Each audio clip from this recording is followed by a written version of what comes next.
morning sun burned over the endless Pacific, painting the clouds in gold. Below, the blue water shimmered, silent, deceptive, waiting.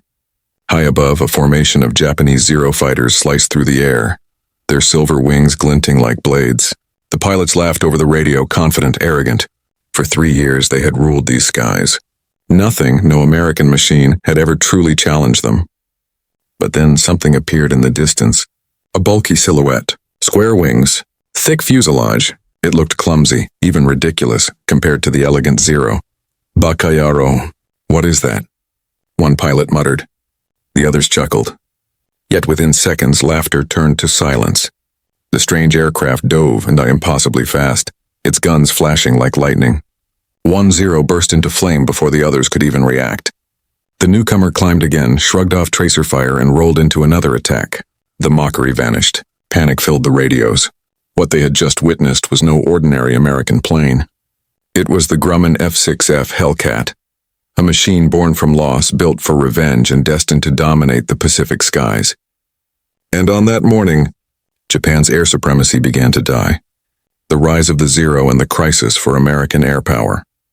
By early 1942, the Pacific was a sea of humiliation for the United States. Pearl Harbor still smoldered in memory. Across the ocean, Japan's empire stretched farther each month, from the Philippines to Burma, from New Guinea to the Solomons. And above it all ruled a symbol of Japanese superiority, the Mitsubishi A6M Zero. Sleek, light, and deadly agile, the Zero was the pride of the Imperial Japanese Navy. With unmatched maneuverability and astonishing range, it seemed to dance through the clouds while Allied aircraft struggled helplessly below.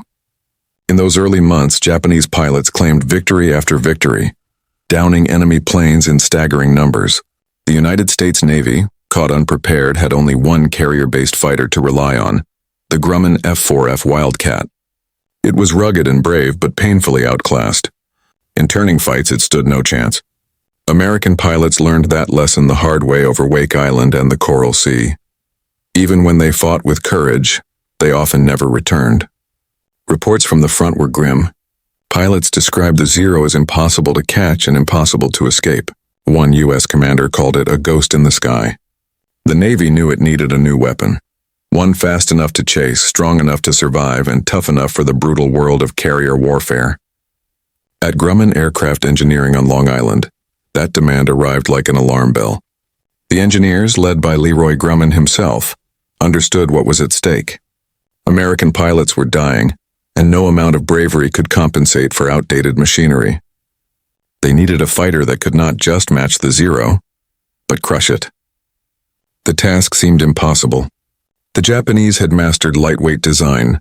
The Zero's thin skin and lack of armor gave it extraordinary agility, but that same lightness came with a cost, fragility. It could not take punishment. The Americans decided to flip the equation. Instead of building a delicate acrobat, Grumman's team envisioned a brawler of the sky, one that could take hits, deliver greater firepower, and still climb and dive with terrifying speed. To do that, they would have to reimagine almost everything about naval aviation design. Their inspiration came from failure. Pilots returning from early Pacific battles sent letters filled with frustration and technical detail.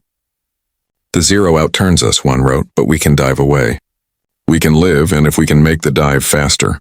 That single sentence became the seed of the next generation of fighter design. By mid-1942, engineers sketched the blueprint for what they called the F6F prototype. They strengthened the fuselage, armored the cockpit, and added self-sealing fuel tanks to prevent fires, a weakness that had turned many Wildcat pilots into blazing comets. But most importantly, they planned to install the Pratt & Whitney R2800 Double Wasp, one of the most powerful radial engines in existence. It would turn a heavy frame into a thunderbolt, capable of speeds the Zero could never match in a dive. In the summer of 1942, as the Battle of Midway changed the tide of war, Grumman's factory worked day and night. The Navy was desperate. Every carrier lost, every pilot downed made the clock tick louder. America's future in the Pacific now depended not on numbers, but on innovation. The first prototype took shape inside the massive Grumman hangar, a dark, muscular machine, its wide wings folded upward like claws. Test pilots called it ugly, But in their voices was something else, curiosity. No one yet knew what it could do. But in the air war over the Pacific, beauty meant nothing. Survival was everything. The stage was set for the birth of an aircraft that would change the course of the air war. A machine forged not in victory, but in the bitter lessons of defeat. And soon the world would meet it, the fighter destined to become the Hellcat. The birth of the Hellcat. The prototype rolled out of Grumman's factory on June 26, 1942. Painted in raw metal, its curved frame caught the sunlight like burnished steel. Test pilot Robert L. Hall climbed into the cockpit, feeling the weight of history on his shoulders. The Pacific was burning, and this machine and this untested beast was meant to help extinguish the flames. As the propeller roared to life, the ground trembled. The Pratt & Whitney R2800 double wasp engine, the same heart that would later power the Corsair and the Thunderbolt, unleashed over 2,000 horsepower.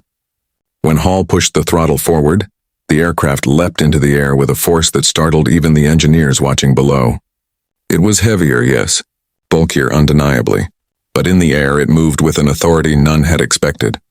Its climb rate exceeded predictions. Its speed surpassed the Wildcat by nearly 80 miles per hour. Most importantly, it handled beautifully on a carrier deck. Stable, forgiving, and tough enough to withstand hard landings. The first test revealed something crucial. The Hellcat could take punishment. Bullets that would tear through a Zero simply ricocheted off its armored cockpit. The self-sealing fuel tanks proved their worth when testers fired into them. The leaks sealed within seconds. For Navy pilots used to flying tinderboxes, this was a revolution. Grumman's engineers continued refining the design with obsessive urgency. They increased the wingspan for better lift, reinforced the landing gear, and installed 6 .50 caliber Browning machine guns, enough to shred through both aircraft and ships. Pilots began calling it the Wildcat's big brother. Inside the company, however, a different nickname was whispered: the pilot's plane, because it was built not for elegance, but for survival. By late 1942, the U.S. Navy approved full production. The first units rolled out as F6F Hellcats ready for carrier service. In the Pacific, the situation was desperate enough that there was no time for lengthy trials. Within months, they were loaded onto carriers bound for Hawaii, the Solomons, and the Gilberts, untested in battle, but trusted by faith. Meanwhile, in Tokyo, Japanese officers studied American intelligence reports with skepticism. They dismissed the Hellcat as a heavier Wildcat, believing that its bulk would make it slow and clumsy. To them, the Zero remained untouchable, the embodiment of precision and purity in aerial design. They could not have been more wrong. By the summer of 1943, the Hellcat's combat debut arrived. Over the Pacific at Marcus Island, a squadron from USS Yorktown, CV-10, took off at dawn. Among them was Lieutenant J.G. Hamilton McWhorter, a young pilot who had trained on the old Wildcats and knew how deadly the Zero could be. But this time, when enemy fighters appeared, McWhorter didn't run. He dove straight at them. The Hellcat's engine screamed, and in seconds the tables turned. For the first time in the war, U.S. pilots felt not terror but power. The Hellcat's speed and dive rate allowed them to choose when to fight and when to disengage. They could climb above their opponents, attack from altitude, and escape unharmed, tactics impossible in the days of the Wildcat. After the mission, McWhorter returned to his carrier smiling, 5 kills to his name. It was the beginning of a new chapter. Within weeks, Hellcats were appearing across the Pacific theater. From the Gilbert Islands to Truk Lagoon, they escorted bombers, intercepted raiders, and patrolled the endless blue ocean where the outcome of the war would be decided. Their kill ratio rose fast. 1 Japanese loss for every few American planes in 1942 turned into 10 for 1 by late 1943. The transformation was staggering. Japan, once confident in its aerial dominance, was now facing an enemy it could no longer outfly or outbuild. And yet many Japanese pilots still laughed when they first saw the Hellcat's shape. Wide-bodied, broad-winged, almost ungainly. But soon that laughter would vanish in smoke. Because what they were seeing was not a mistake of design. It was the perfect weapon for the war America intended to win. Speed, power, and the new rules of aerial combat. When the Hellcat entered combat in late 1943, it didn't just add another fighter to the American arsenal. It changed the rhythm of air combat itself. Every warplane before it, from the P-40 to the Wildcat, had been built around compromise. The Hellcat was built for dominance. The Japanese A6M0 was an engineering marvel, but it belonged to a different era. Designed for range and agility, it carried no armor, no self-sealing tanks, and could be torn apart by a few well-placed bullets. The Hellcat, by contrast, was born from brutal necessity. It wasn't meant to dance, it was meant to survive. At its heart roared the Pratt & Whitney R2800 Double Wasp, a 2,000-horsepower radial engine that could drag the heavy fighter through the air at speeds exceeding 380 miles per hour, nearly 60 faster than the Zero. Its service ceiling reached over 37,000 feet, and it could climb nearly 3,000 feet per minute. For a carrier aircraft of its weight, that was extraordinary. But what truly shocked Japanese aviators was its toughness.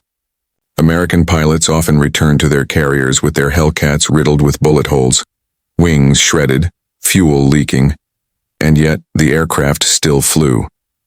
Photographs from the period show planes landing with entire sections of their tails missing. The Zero, by comparison, could not absorb even a fraction of that punishment. Technologically, the Hellcat marked a transition from fragile artistry to industrial resilience.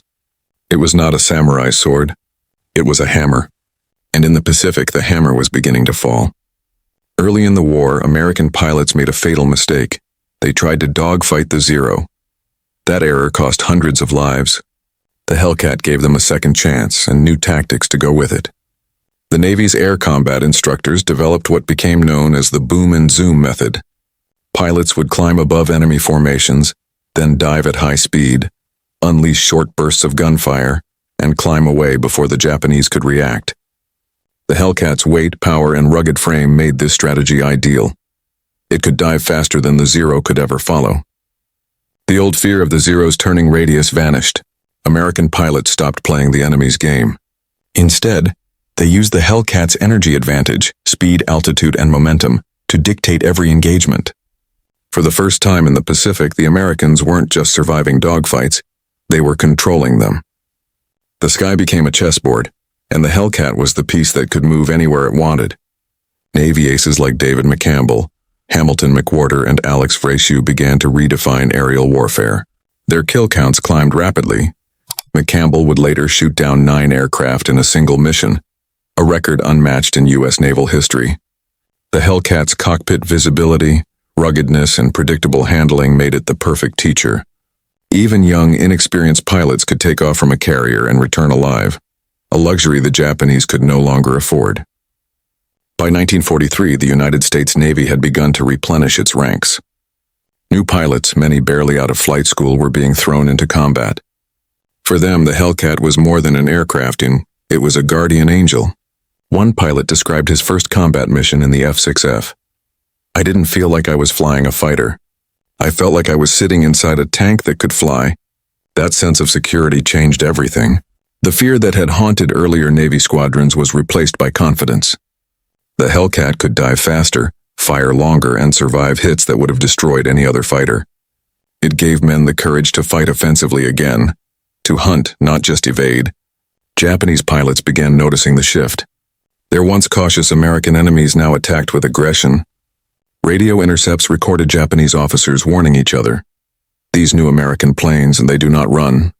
Every encounter chipped away at Japan's psychological advantage. The hunter was becoming the hunted. And with each skirmish, the U.S. Navy grew stronger, its pilots sharper, its morale higher. By early 1944, Hellcat units were claiming ratios of 12-1 over the Zero. In the Pacific's cruel arithmetic, confidence equaled survival, and survival meant victory. The war in the air was evolving, and with it the balance of power. Japan's lightweight elegance was being erased by American industrial muscle, and the Hellcat stood at the center of that transformation. The lessons learned in these early encounters would set the stage for one of the most decisive aerial battles in history. A battle that would finally prove beyond all doubt who ruled the Pacific skies. The enemy's shock and the industrial storm behind the Hellcat. For the Japanese pilots who first faced the Hellcat, disbelief came before fear. They had heard the name whispered in intercepted messages. Harukato, they pronounced it, half in curiosity, half in mockery. From afar it looked ungainly. Thick wings, Broad nose, the opposite of the elegant Zero that had once symbolized Japanese mastery of the air.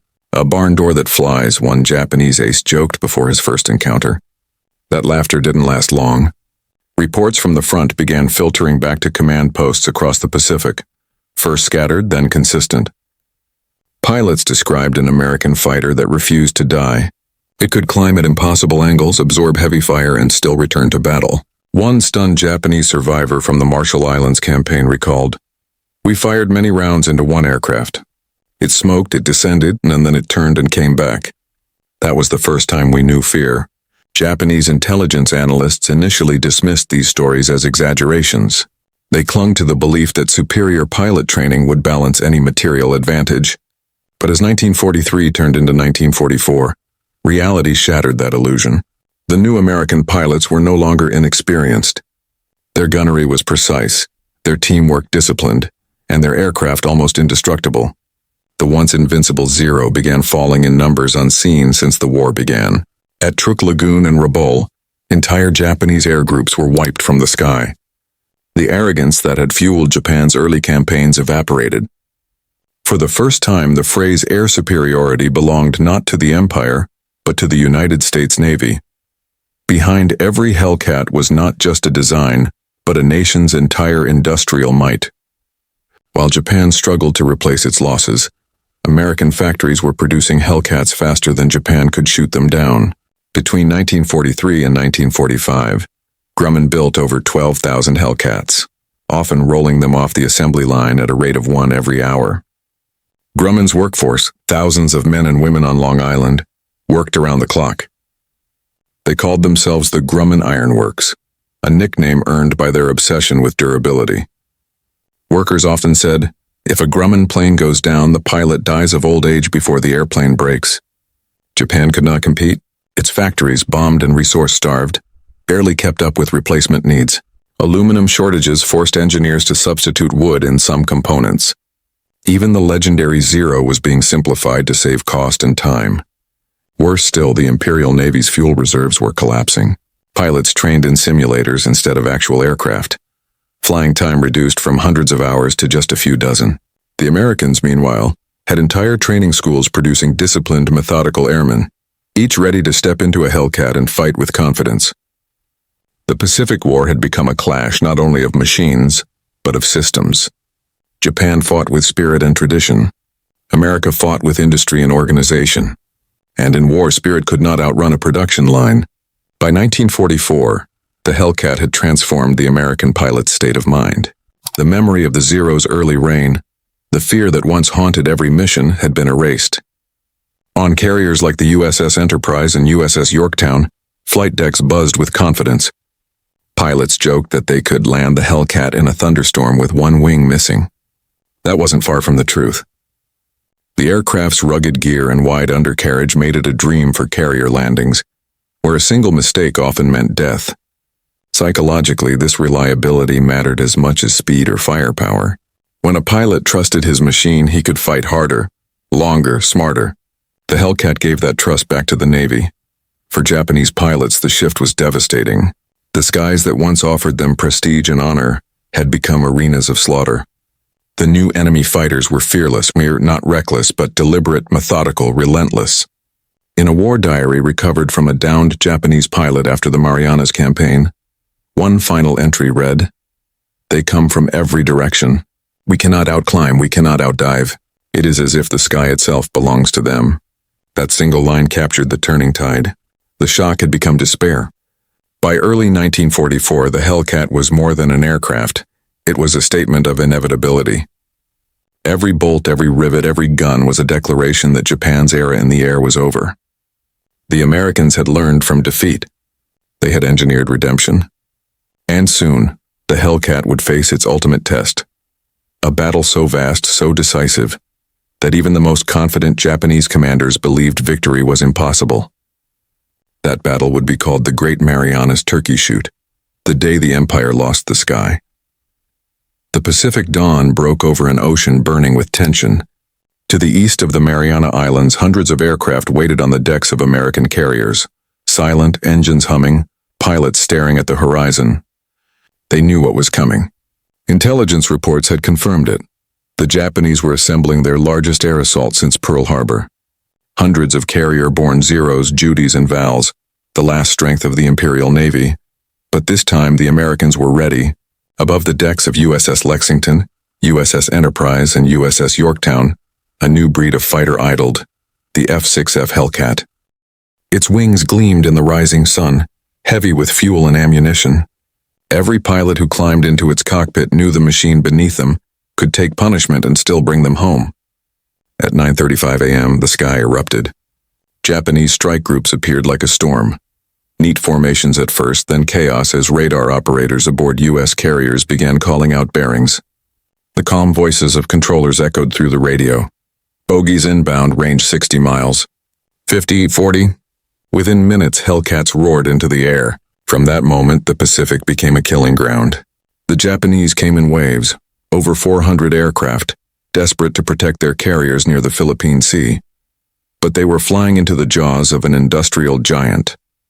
American radar had spotted them long before they could even see the fleet. Coordinated by perfect communication and direction finding, the Hellcats climbed high to meet them. At 20,000 feet, the formations collided. What followed was not a battle. It was an extermination. Hellcats dove through enemy squadrons with terrifying precision. Their 6.50 caliber machine guns shredded through fragile Japanese airframes. The once feared Zeros burned and fell like comets, scattering over the endless ocean. One U.S. pilot, Ensign George W. Bush, future president, later described the scene. There were so many of them, it was hard to miss. We didn't fight for survival that day. We fought for numbers. Within hours, over 300 Japanese aircraft were destroyed. The Americans lost fewer than 30. Pilots began jokingly calling it the Great Marianas Turkey Shoot. But beneath the humor was something deeper, a realization that the Pacific sky, once dominated by the rising sun, now belonged to the stars and stripes. The impact of that single day went beyond combat statistics. Japan's air arm was broken, not just physically, but spiritually. The Imperial Navy lost nearly all its veteran pilots in one day. The replacements who would follow had never even fired their guns in a dogfight. Without trained airmen, Japan's aircraft carriers became floating targets. Without air cover, its fleets were naked against American bombers. Within weeks, U.S. Task Force 58, spearheaded by the Hellcats, had cleared the skies over the Marianas. The same islands that had once seemed unreachable now became staging grounds for the B-29 superfortress, which would soon carry the war to Japan's homeland. The Japanese command, stunned by the loss, wrote in a post-action report, "The enemy's machines are more numerous, faster, and stronger. Our valor is no longer enough." It was an admission the world would later recognize as the moment Japan lost the Pacific. The Hellcat did not win because it was perfect. It won because it learned. Born from defeat, refined through desperation, it represented a truth the Americans had mastered: evolution through innovation. Every encounter, every downed pilot, every wrecked Wildcat before it had been studied, improved, and built upon. The result was a fighter that merged simplicity with ferocity, the ultimate weapon of an industrial democracy that refused to surrender to failure. By war's end, the Hellcat would claim over 5,000 aerial victories, with a kill-to-loss ratio of 19-1, the highest of any naval aircraft in history. The Japanese called it the Blue Death. American pilots called it the plane that saved our lives. And history would remember it as the aircraft that sealed the skies, ensuring that the next time American soldiers landed on a Pacific beach, no enemy shadow would circle above them.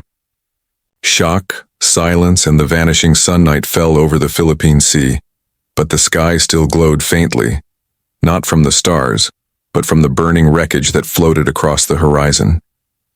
The air that had once belonged to Japan now shimmered with American contrails. Aboard the Japanese carrier Zuikaku, the surviving pilots returned, silent, eyes hollow. Some never spoke again. Others stared at the empty deck where friends should have landed. Commander Kanzo Miura wrote in his diary that night, "We fought with courage, but courage met a machine that does not tire. We underestimated their factories, their learning, their hunger to avenge." The Imperial Navy's proud doctrine, and that spirit could overcome steel, had finally met its limit. The Hellcat's armor had defied bullets. Its engine had outrun everything they could send. And its pilots. They fought not for glory, but for retribution. In a single day, Japan's faith in its air superiority, the very core of its Pacific strategy, had evaporated. On the other side of the sea, the mood aboard the USS Enterprise was strangely subdued. Yes, the pilots had won a stunning victory. Yes, the scoreboard painted on the carrier's island showed impossible numbers. Dozens of kills in a single sortie. But when the planes landed, mechanics counted bullet holes, patched torn metal, and washed salt spray off wings that had carried death. There was celebration, but also exhaustion and disbelief. Lieutenant Alex Vrasiu, who shot down 6 Japanese planes in 8 minutes that day, wrote later, "It felt too easy. We had been the underdogs once. Now they were falling apart before our eyes." The war in the air had shifted from survival to domination, and though victory was near, the men who fought it sensed something sobering. That each battle, no matter how one-sided, still meant hundreds of lives extinguished over a silent sea. Back in Tokyo, the news from the Marianas was met with disbelief. Military officials censored reports downplaying the losses. Newspapers called it a strategic withdrawal. But the truth spread among pilots and sailors. Whispers in the barracks, coded letters home. The myth of invincible zeros had died. Desperate, Japanese engineers began work on new interceptors, the N-1K Shiden, the Ki-84 Hayate, and even experimental jet designs. But it was too late. The factories lacked resources. The fuel was scarce, and the pilots who could have flown them were gone. The Empire could still build airplanes. It could no longer build airmen.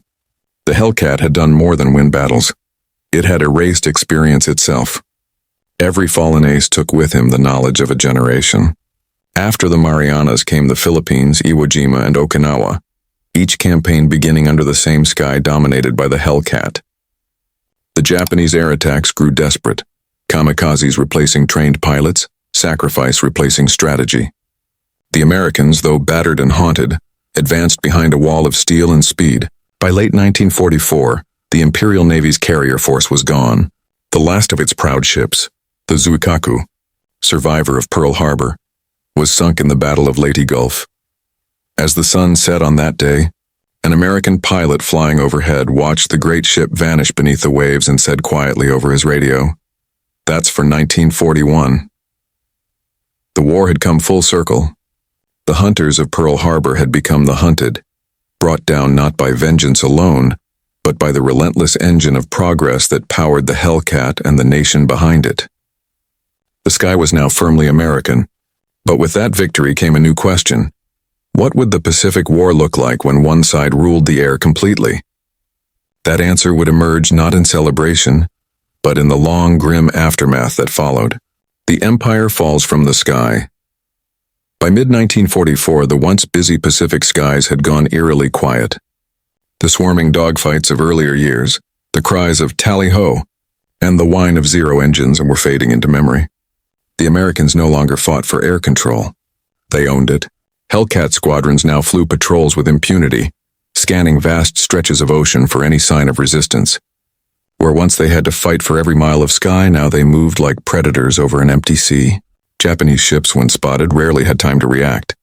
A single radio call from a Hellcat pilot could summon waves of Grumman Avengers and Curtiss Helldivers, ending entire convoys within minutes.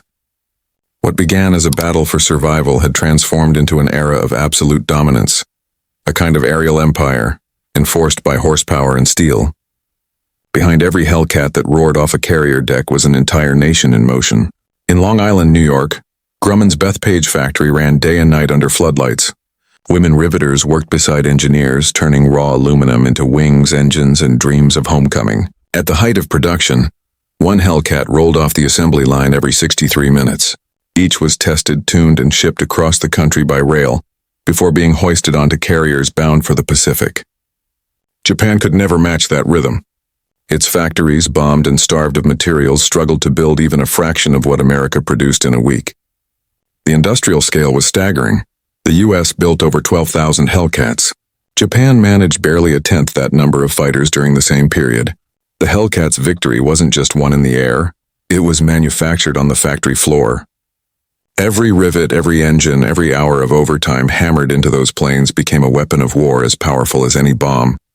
For Japan's naval aviators, defeat was no longer an event. It was a condition. Survivors from the Philippine Sea returned to find empty hangars and young cadets barely old enough to shave. Training programs, once rigorous, were shortened from months to mere weeks. Fuel shortages meant pilots could only fire their guns a few times before being sent into combat. Commander Minoru Genda, one of the architects of the Pearl Harbor attack, reportedly told a colleague in late 1944, "We are teaching boys to die, not to fly." In the shadow of such loss, the once proud Zero faded into irrelevance. Its light frame and agility, once its strength, now meant fragility against the faster, tougher Hellcat. The Americans respected the bravery of their opponents, but even they could see it, the fear that now lived inside every Japanese cockpit. For the United States, the Hellcat's success did more than win air battles. It redefined warfare itself. Before the war, battleships had been the kings of the ocean. But by 1944, aircraft carriers had taken their throne. The Hellcat proved that whoever controlled the air could dictate the sea below. Carrier task forces, once vulnerable, now moved as floating fortresses, layers of Hellcats overhead, destroyers around them, and bombers ready to strike. In this new paradigm, the Hellcat was the sword and shield of naval power. Admiral Mark Mitcher, commander of Task Force 58, said it best. "The Hellcat gave us freedom of movement. Without it, we would still be guessing over open water." The Pacific, once Japan's domain, had been turned into an American highway, each island chain a new stepping stone toward the homeland. By late 1944, the writing was clear. Japan's empire had begun to collapse, not from the ground up, but from the sky down. And in that slow fall from grace, one machine had carried the weight of that transformation, the machine that ended an era. The lessons of the Hellcat went far beyond its victories. It changed how the world understood air power itself. Before 1943, fighter combat had been built around speed and agility, a contest of reflexes and maneuver. But the Hellcat rewrote that script. It was not the fastest nor the sleekest, nor even the most elegant aircraft in the Pacific. What made it lethal was balance, a perfect marriage of firepower, armor, and reliability. American engineers had designed it not for duels but for domination. It could absorb punishment, dive from altitude, and climb with relentless strength. Its thick wings carried 6 heavy Browning, 50 caliber guns, simple, reliable, and devastating. In combat, that balance became a philosophy. No longer would America rely on individual aces to win the day. The Hellcat made every pilot deadly. In this way, it was not just a fighter plane. It was an industrial statement that technology, training, and numbers could outlast ideology and spirit. After the Great Marianas Turkey Shoot, Japan's pilots flew into battle knowing they would likely never return. Even the bravest men cannot fight shadows, and that's what the Hellcat had become. A dark, unstoppable shape that appeared from the sun, struck, and vanished before a counterattack was even possible. Japanese flight schools turned increasingly toward suicide tactics, not out of madness but necessity. With fuel scarce and training rushed, the kamikaze became Japan's last strategy to make American airmen fear the sky again. But even this final act of desperation could not break the wall of steel and skill the Hellcats had built. By late 1945, the suicide planes that did reach American ships rarely survived long enough to strike. Most were cut down miles before reaching their targets. The Hellcat had turned the Japanese sky itself into a prison. Yet behind the statistics and the triumph, there was a quieter truth. Victory always came with a price. Every American pilot who climbed from his cockpit after a mission had seen what the Hellcat's power could do. Twisted wrecks in the sea, parachutes that never opened, and ships burning on the horizon. The war's brutality was total. Even for the victors, there was no joy in the destruction. Many pilots wrote later that the sight of burning Japanese planes filled them not with pride but with pity. They understood what it meant to be on the other side, to face an enemy that could not be stopped, a war that could not be won. The Hellcat may have been a symbol of American might, but it was also a reminder that technological superiority does not erase the human cost of war. It only changes its scale. By the time the Pacific War neared its end, the Hellcat's own shadow had begun to fade. In testing hangars across America and Germany, jet engines were being fitted onto new aircraft, machines that would soon fly faster and higher than any propeller could ever manage. The Hellcat had ruled the air for barely 2 years, Yet in that short reign it closed one era and opened another. It was the last great piston engine king, the final champion of the propeller age before jets would redefine the sky forever. But its legacy endured. In every carrier deck that launched fighters into the future. In every doctrine that prized control of the air before control of the land. Without the Hellcat, there would have been no Korea, no Vietnam air power strategy, no modern naval aviation as we know it. It was the bridge between old wars and new worlds. By 1945, Japan lay in ruins, its cities burning, its airfields silent. And somewhere in the Pacific, the last Hellcat patrols returned to their carriers, their pilots weary, their planes streaked with salt and oil, carrying with them the final echoes of an empire's fall. Wings of iron, lessons of humanity. The Pacific today is calm. The islands that once thundered with war now sleep beneath blue skies and quiet waves. But if you stand on the deck of a preserved carrier or in the silence of a museum hangar, you can still feel it. The echo of engines that once decided the fate of nations. The Hellcat was more than a fighter plane. It was the answer to tragedy. Born from the shock of early defeat, forged through relentless adaptation, it embodied what happens when a nation learns and refuses to repeat its mistakes. Its pilots were not superheroes. They were young men, many barely out of training who carried the weight of a world at war. They trusted the machine beneath them, not because it was invincible, but because it gave them a chance to come home.